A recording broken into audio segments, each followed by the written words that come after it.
Wild card weekend. Day 2. Excited about yesterday. 2-0.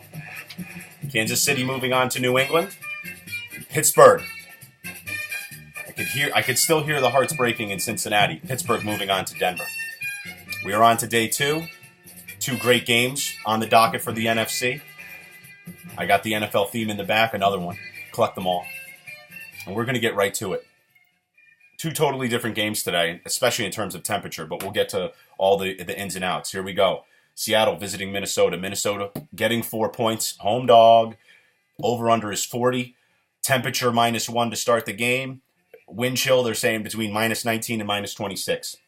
Seattle 8-7-1 against the spread. Minnesota 13-3 against the spread. I know a lot of people like them as the home dog, but I got to tell you, I'm going to be taking Seattle, and we'll go through it right quick.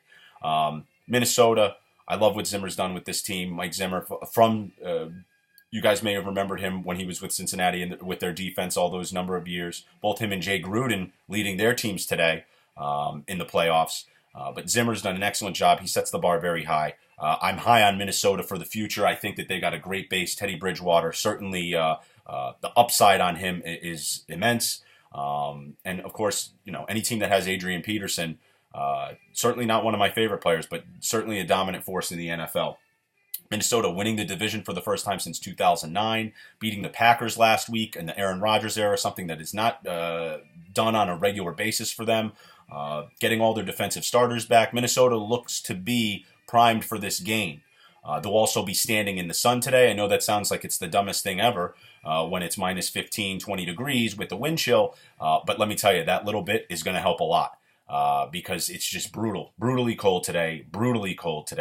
I've read articles about guys going to be rubbing Vaseline on their body, drinking chicken noodle soup, or drinking chicken broth and tea instead of water during the game.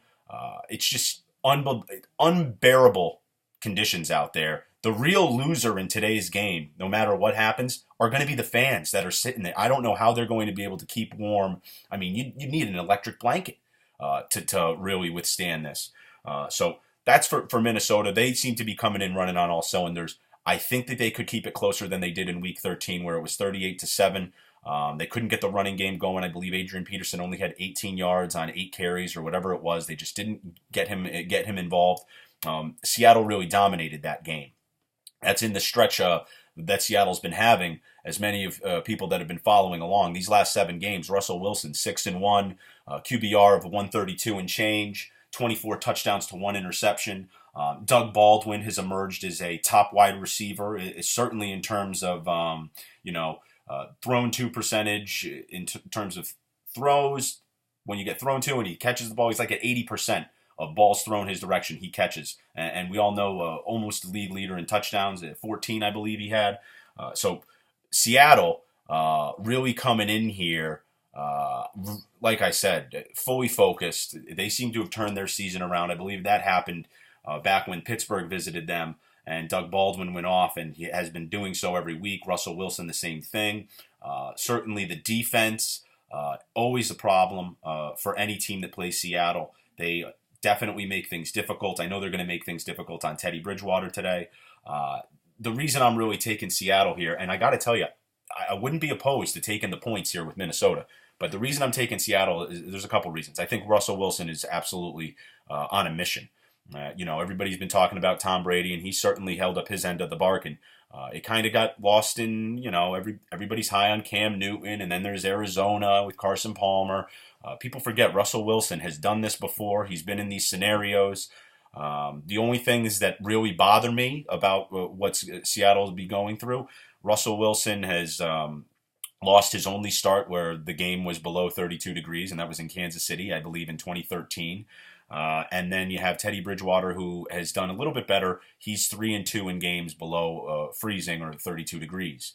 So that's a concern for me. Seattle as a whole is 1-7 games where the temperature is below freezing.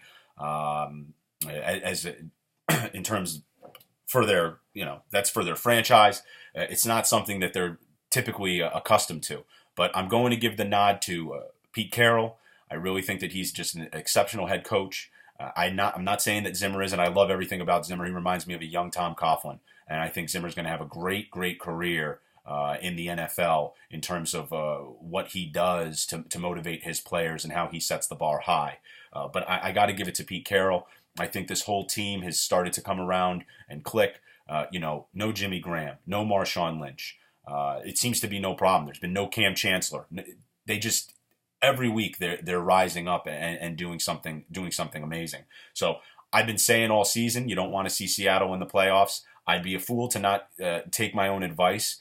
Granted, I think the game will be a little bit closer. You got the over-under at 40. It could be a really, really big dogfight here. The ball's going to feel like a brick. There could be turnovers that come into play. But I'm going to take Seattle on the road. Give me Seattle -4 and to get the win. That's in the first game. In the second game, a lot of changes have been going on with this. I have now, as official when this publishes, Green Bay is +1 visiting Washington, and the over-under is 47. Green Bay 9-7 against the spread. Washington 9-7 against the spread. We all know how well Washington plays at home. We all know how strong Kirk Cousins has been. Cousins over 75% completion percentage at home. Doesn't seem to turn the ball over at home. Certainly not at the level that he does on the road. Washington knows how to win at home. It's really a perfect game for Washington to come in and sneak up and take the reins, if you will, away from Green Bay, who's just been a perennial powerhouse from Brett Favre right into the Aaron Rodgers era. But I don't see it happening today. Yesterday I believed in A.J. McCarron. I still think he's a class act. I think he's going to be doing great things for whatever team he ends up on, or whether it's with Cincinnati or anyone else. But today I will not be taking Kirk Cousins. I will not be picking against Aaron Rodgers, despite Aaron Rodgers having one of the worst seasons of his career. Even since Mike McCarthy has taken over calling the plays, they've seen their yards per play actually drop these last few weeks. Second worst in the NFL, I believe. So the thing with me is Aaron Rodgers is going to find a way to get it done. I believe they're going to try to run the ball, really control the clock. Sam Shields is out for Green Bay. It's a concern for me on the defensive end, but Kirk Cousins doesn't necessarily exceed when under the blitz pressure. And Green Bay blitzes a lot. They're the fifth highest blitzing team in the league. I think that they're going to be able to ruffle some feathers. Yes, Kirk Cousins is going to be confident the whole game. He has been at home. Jordan Reed, I think, will pose a problem for Green Bay. But I really do believe in Aaron Rodgers. And I think that despite the last few weeks where they can't get out of their own way, I think this is where the cream rises to the top. And I think Aaron Rodgers to go out having a bad game, I just don't see it. I'm going to take Green Bay getting the one. It's going to be a very, very close game. I think no doubt about it. It could be like a final drive type thing, similar to what we saw last night in Cincinnati and Pittsburgh. But I'm very high on Green Bay today. I love Washington. I love the story about it. I love Jordan Reed, like I said earlier. But I can't go against Russell Wilson today, and I can't go against Aaron Rodgers. These are guys that have won Super Bowls. These are guys that have been in this position. Certainly, in Wilson's case, his team is very familiar with this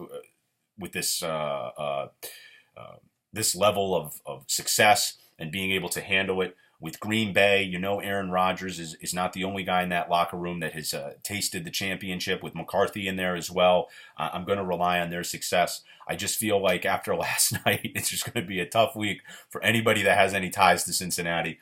And with Jay Gruden being in his first playoff appearance here, as well as Mike Zimmer, I just think that it's going to be a long day for both of these guys with the experience that falls on the other side of the ball. So we got Seattle -4 over Minnesota. I'd like that to be a low-scoring game, 19-13 maybe. Ugly game in terms of turnovers, in terms of productivity. I think it's going to be a real dogfight. And then Green Bay, Washington, you have the over-under at 47. I like Green Bay to win this one and maybe what could be a shootout. I'm thinking like 31-28 Green Bay. I know that sounds very high scoring, but you got to remember it's also going to be 60 degrees there, which is like ideal weather compared to what we're talking about up there in Minnesota. So enjoy the games, guys. Keep your fingers crossed that I can really pull out of this hole 2-0 yesterday. Hopefully I can get 2 more today. But enjoy the games. Be safe. And if you're in New England, drive safely because, man, it's pouring buckets out there and it's windy as a mother. Be glad that if you're a Patriots fan, you didn't have a game this weekend. So enjoy that, and we will be in touch. And we will see you next week for the pick'ems. If I do the migraine, we'll see. I didn't really have a migraine this week, even though the Jets were out. We'll see if that picks up, but I'll certainly be doing pick'ems next week for the divisional round. So enjoy the games today, and we'll see you soon.